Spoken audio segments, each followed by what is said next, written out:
Does this name ring a bell? Oksana Mayala? No. You can ask Dr. Google.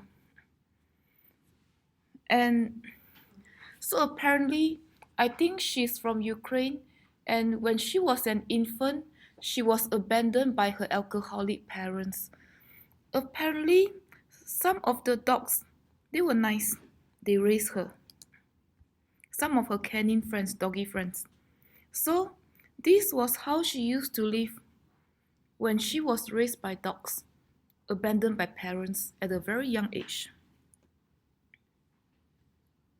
And because of that, for the most part of her life, she learned how to eat, walk, sleep, and whatnot like a dog.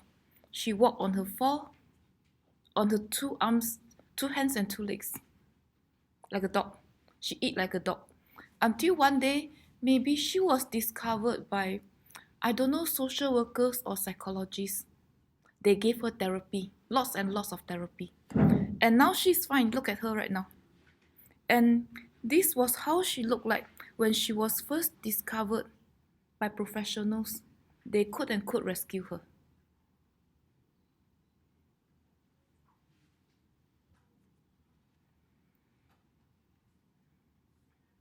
Has anybody seen the old movie Good Will Hunting? Okay, do you like it or is too old? It's too slow. Movies from the late 90s. Do you like it? Good Will Hunting. It's good. Mm-hmm. Mm-hmm. So, what's the main thing you get out from that movie? What do you like about the movie? Good Will Hunting.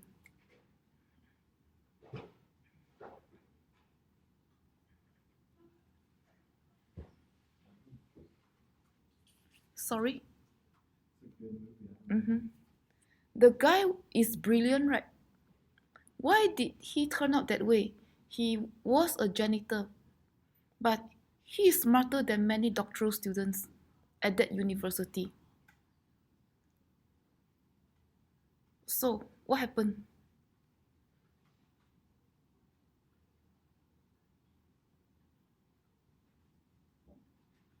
Why was he not like the other students? Went to school, went to grad school.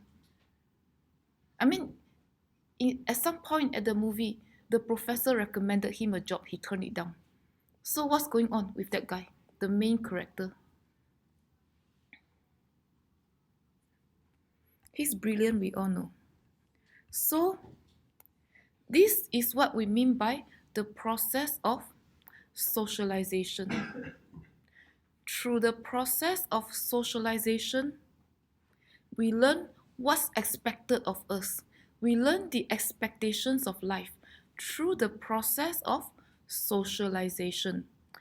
And because of that, we learn how to play the game of life when we internalize all these expectations from all these people around us.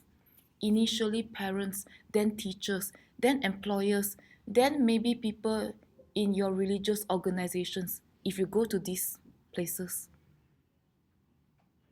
And the process of socialization is never ending. It begins from the day we are born, it ends during the day we die. It never ends. And through this process, we constantly learn the expectations of life from different significant others. We call these significant others the agents of socialization.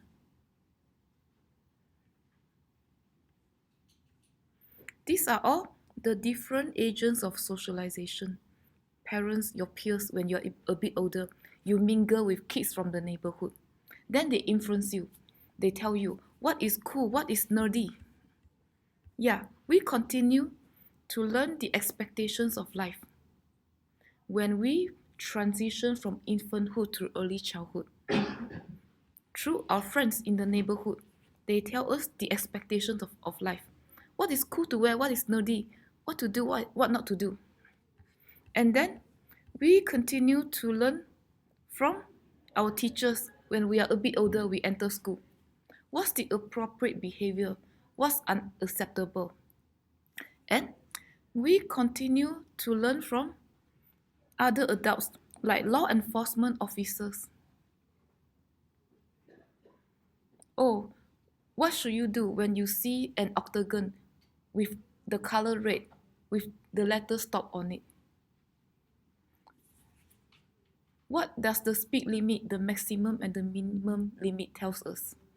We continue to learn from different agents of socialization.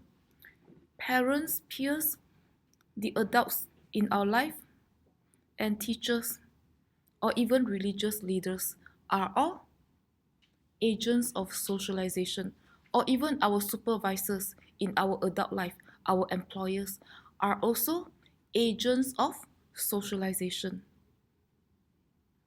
So, we can define in layman's term the process of socialization as a lifelong social experiences where we continue to learn about culture and develop different potentials as we progress from one stage to another, from infanthood to childhood to teenage years to adulthood to old age. We continue to learn about culture, about our potentials, about other things, about other expectations. This is what we mean by the process of socialization. Are we clear? Questions so far? Let's see what your book says.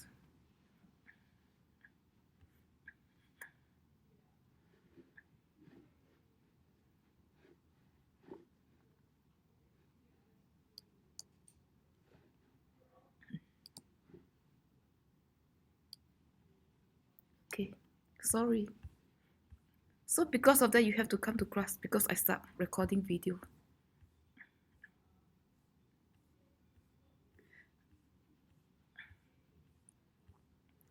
Okay.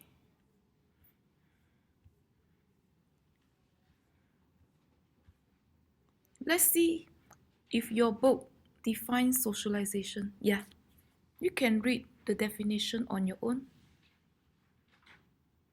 When we learn about all these expectations from different agents of socialization, we eventually can become proficient members of any society. This is what we mean by the process of socialization. It's a process, it's not the concept like discrimination, prejudice, stereotype. Are we clear? So, socialization does not mean socializing. They are both different things. Okay? But socializing can be one processes of socialization. Sometimes through socializing, we learn the expectations of life. And by socializing with others, now either through face-to-face interaction or through virtual communication, we can be proficient members of any society, right? But these two are different things. Are we clear? Question? We learn about the norms, the beliefs. All these norms, beliefs, values are part of the expectations of life. The movie Shanghai Calling. Actually, the process of socialization is also manifested in that movie. Yeah, we learn the appropriate belief, values, and norms. And we know the expectations of life in that society so that we don't mess up, right? Okay.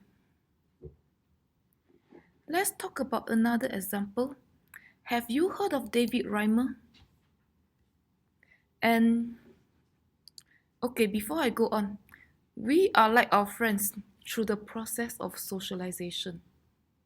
Our friends, by socializing with them, face to face or online, sometimes they teach us the expectations of life. Even when we are young kids, small kids, they teach us from a very young age what is nerdy, what is cool. Because of that, through the process of socialization, we become more and more like our friends. We resemble them eventually. Are we clear? I'm sure you can see this on your gadget if you have one or when you go home. Yeah, I'm sorry. Okay. Again, here are more examples of agents of socialization. We already talked about parents, older siblings.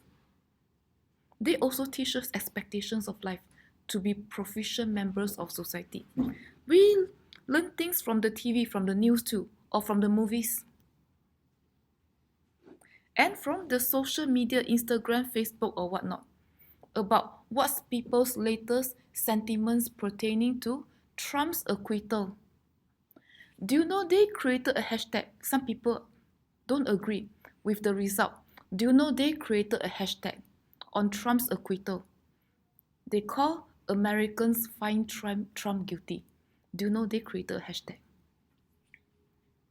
So sometimes if people are always on Twitter to see what's going on, maybe they run into this hashtag and they can gauge people's sentiments pertaining to that event. Social media can be another agent of socialization in this time and age, right? And yeah, religious organizations, your friends, we've been through this. Supervisors, employers, colleagues can also help us learn the expectations of life or that organization in particular. So they are also agents of socialization. If you're an athlete, your teammates, your coach can also be agents of socialization. You learn the rules of the game. You learn to be proficient member of that team through this socialization process on the field or in the basketball court or whatnot. Are we clear? Okay. So sometimes the neighborhood we grew up in, the kind of family upbringing we experienced as a kid, can also play a role in our socialization process. Think about this, it's true. People who live in this kind of neighborhood, middle class, more upscale, they experience certain kinds of family upbringing. Because of that, they turn out a certain way. And in fact, a professor, she used to be at UPenn. I don't know if she's still there, but she wrote a book and she compared kids growing up in two different neighborhoods, the inner city, the poorer neighborhoods, and the more upscale neighborhoods in Philadelphia. And this is what she found. Kids go through different processes of socialization just by living in different neighborhoods. Kids who grew up in this neighborhood, their parents are more educated. They have middle class jobs, more stable, more permanent jobs. And they have more autonomy. They can make decisions in those jobs. So, because of that, parents, they raise kids in a different way. Parents in this neighborhood, better neighborhoods. Dr. Leroux found that sometimes in the home life, family life, parents will ask the kid to elaborate more on his or her thoughts. The parents will say, yeah, you have a dental appointment next week. Why don't you tell the dentist that your gums feel funny or something? Why don't you talk to the dentist yourself? By doing it this way, the parent is teaching the kid from a very young age how to interact with authority figures like doctors, nurses, police officers, and whatnot, or teachers. Oh, you're complaining about having muscle pain when you are on the field practicing. Why don't you tell the doctor, you talk to the doctor yourself during our next physical? Sometimes middle class parents, because of the nature of their job, they have more autonomy in their job. Their boss don't look over their shoulders. Their boss usually don't micromanage them. So maybe because of that, that's how they raise kids. when they get home. And parents living in this neighborhood, do you know what kind of job they normally work? Are they similar or different from parents in this neighborhood? Parents who live in this neighborhood, do you know what kind of jobs they have? They normally have. Sometimes they work in construction site, maybe in factory setting, like a sewing factory, in certain grocery stores, in fast food chains. What else? Does that ring a bell? So because of the nature of their job, do they always get benefits? Retirement, 401k, healthcare? Maybe not. These jobs have less permanency, less stable. And sometimes they may be more closely monitored, or there are certain directives pertaining to the nature of their work. Maybe in a fast food chain, in a drive-through, or at the counter.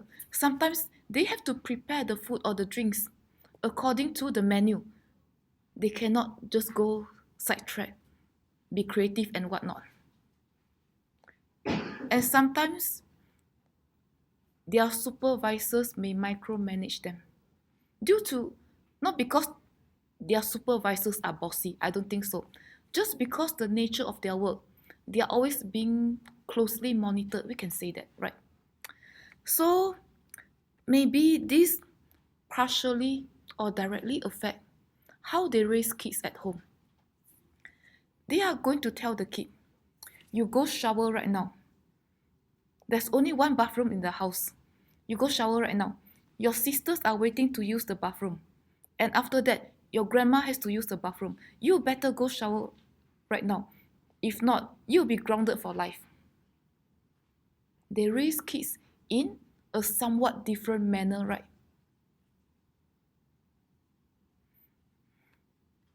They are less inclined to encourage the kid to exercise critical thinking.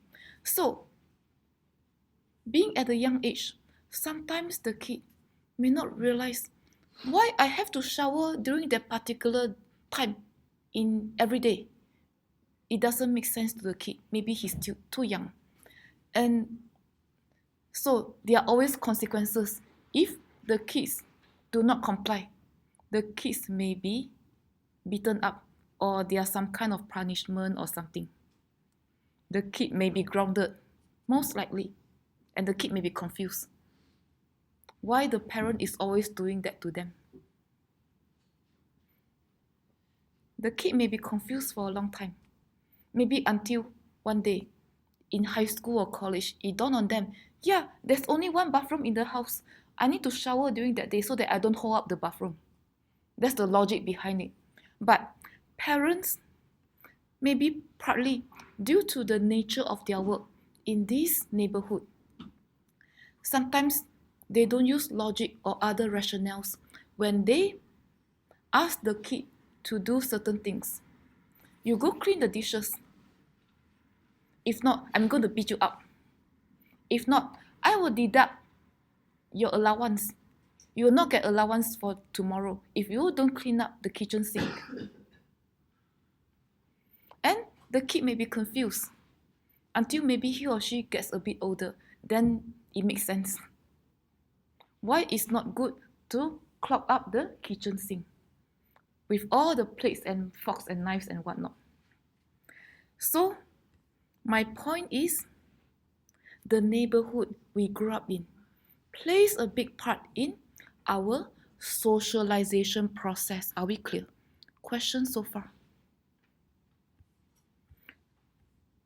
So this Dr. Leroux, she find a distinctive difference between kids who grew up in the suburb Philadelphia and the inner city Philadelphia. Question? Okay. Does this ring a bell, David Reimer? Anybody learn about David Reimer in your other courses? Sometimes I know, psychology department, they like to talk about him too. in high school, you can just ask Dr. Google. So, David Reimer was born with a condition called phimosis. His foreskin at the penis did not retract properly. So doctor had to give him a surgery and the surgery failed. So eventually, if you Google his 411, he had to be castrated, right? And that was the 60s. Maybe it wasn't as medically advanced as today's society. Maybe all these things could be prevented, who knows? But he grew up during the late or the mid 60s. And eventually the surgery failed, totally failed. He had to be castrated. He lost the penis.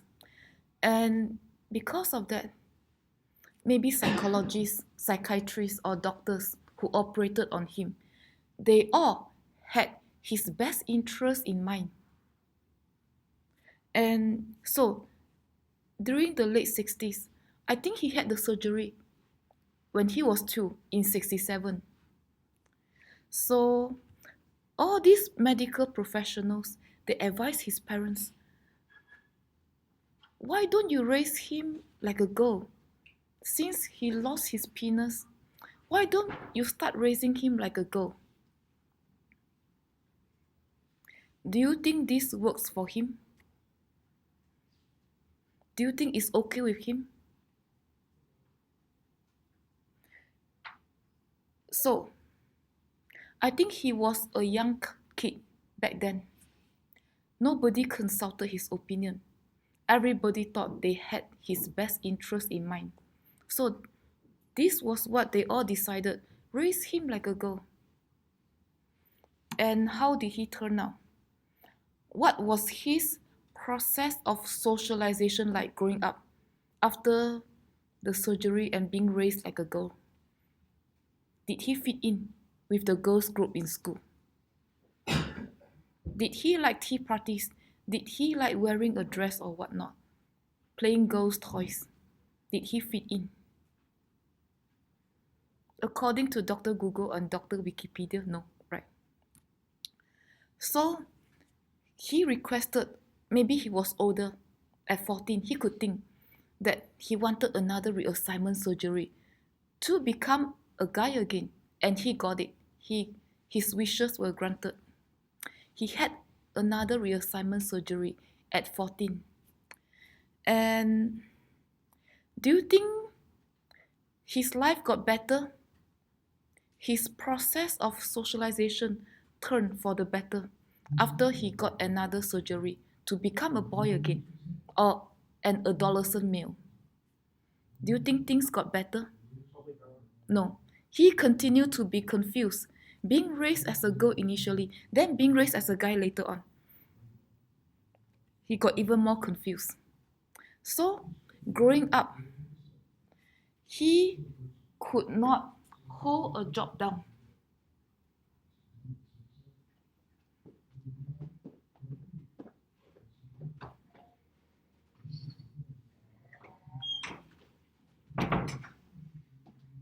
So, because he got confused about his sexual and gender identity all years long, he had problems holding a job, a permanent job. He had financial problems because of that. He had problems with his marriage because of that. He committed suicide at a very young age of 38. Tragic lifestyle, right? So, this is how the process of socialization can affect a person, like what we see in Good Will Hunting, the old movie, right? Okay. We will talk about Jason Wu later. Let's go to your textbooks for a while. Okay. There are different theories of socialization. If you took a course in psychology, who had a course in psychology? Okay, so Ellie and you. Okay, and who else? I saw another hand. So did you learn all this theory by Freud, Piaget, and Erikson? Mhm. Do you like them? Okay. So I'm not a psychologist. I'm going to confuse you more. Sorry. Okay.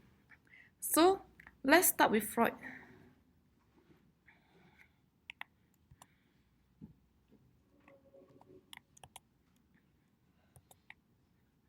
Okay.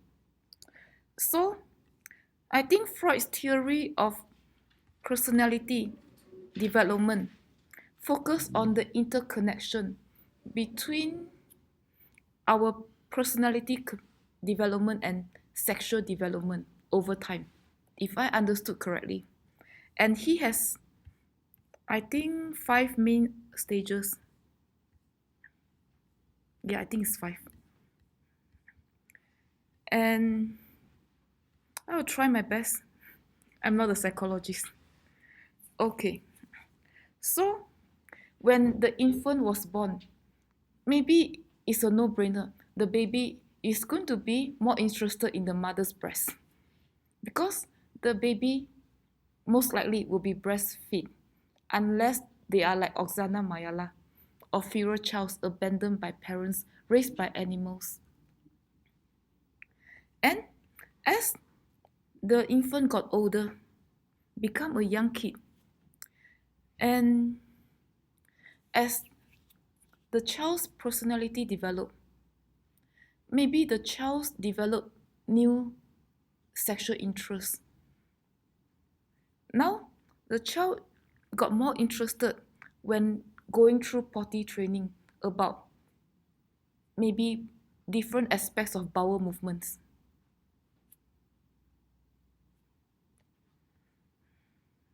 And the process of socialization can also be seen in this stage. If the potty training, I'm sure you learned that before, is too strict, the child is going to turn out one way, maybe too systematic, too orderly. And sometimes when the child is an adult, maybe the colleagues cannot stand him or her. Too strict, too orderly. So according to Freud, this goes way back to the early phases of a child's socialization. Am I making sense so far? And if the potty training is more lenient, the child turns out another way. And sometimes in elementary school, middle school, high school, college, in group projects, maybe other team members cannot stand the person because the person is too disorganized. So that's the main point of these stages of development by Freud. Our personality develops whether you are systematic, orderly, or messy, disorganized, in tandem with the developments of our sexual curiosity or our sexuality. Question so far? Hope I'm making sense so far. Okay, then the kid got a bit older. He entered the phallic stage. And aside from maybe the mother's breast or the bowel movements, the kid, as he or she develops the personality in the process of maturity, the kid become more aware of other sexual differences, maybe between men and women.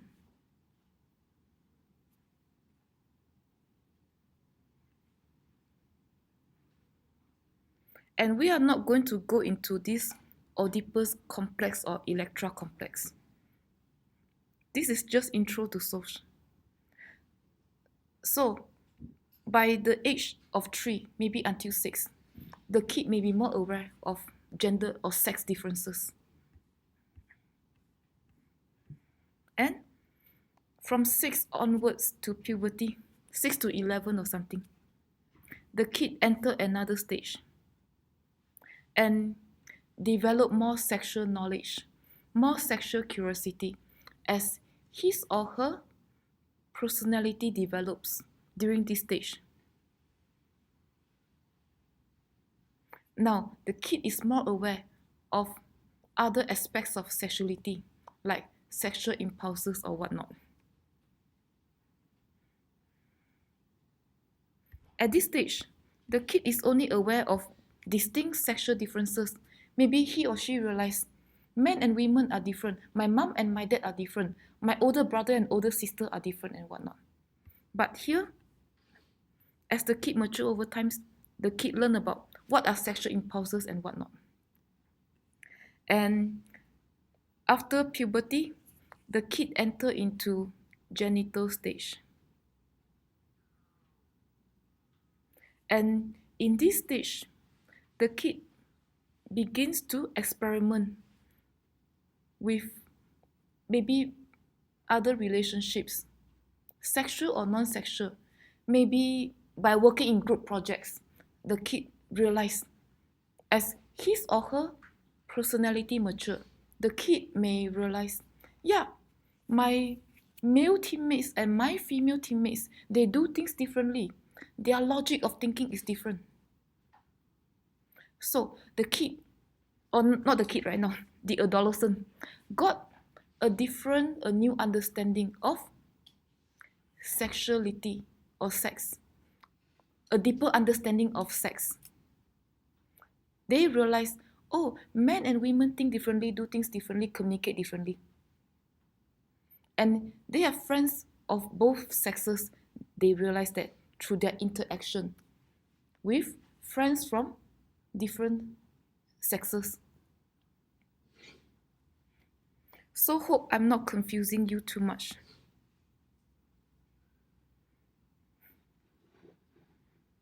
Questions so far?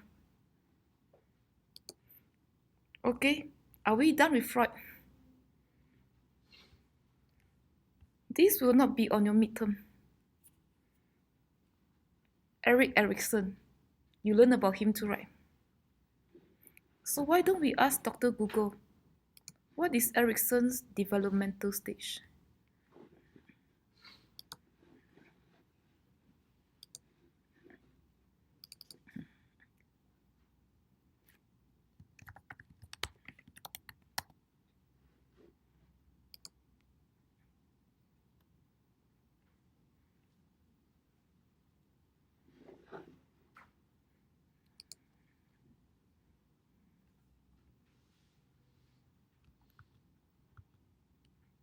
Okay, and Erikson's developmental stage is somewhat different from Freud's developmental stage. He had more stages, and he focused on different aspects of a personality. In the first stage, in infanthood, that's the trust and mistrust stage. If the infant is constantly being fed with milk or whatnot, the breast milk, then the infant go through one kind of socialization. If the infant is hungry, the mother give him or her breast milk right away. Or the mother is too busy, neglects the infant is going to go through the socialization process a different way. And the infant progressing from infanthood to childhood may develop mistrust even at a younger age, a very young age, towards adults later on in life, according to psychologists. And at a later stage, the child wants to learn independence, to do things on his or her own. And this depends on the encouragement and support he or she can get from adults around him or her, right?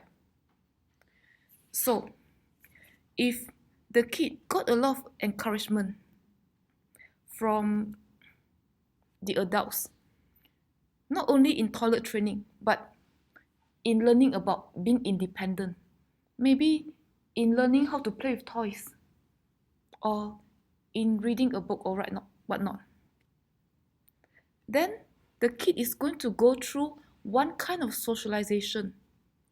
And if the kid live in an environment that does not provide many encouragement. When the kid tries to learn independence, the kid is going to turn out in a totally different way.